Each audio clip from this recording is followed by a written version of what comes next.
Assalamu alaikum dostlar. Ben bugün sizlerge dünyadaki en ilginç hayvan zirapini tanıştırıp zirafe Afrika'daki açık ormanlıkta toplaşıp yaşaydı. O kuyrukluktaki en ilginç hayvan bulup erkek zirafenin boyu 6 metreye yetiyordu. Ağırlığı 2 tona yetiyordu.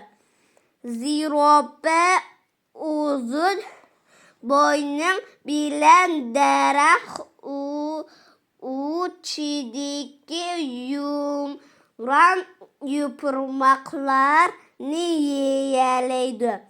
Onun putu pek uzun bolgaçka putlarını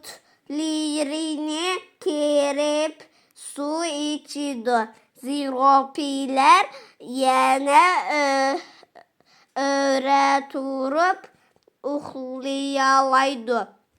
Həminlərin köngüllü koyup anlığınlarına rəhmət.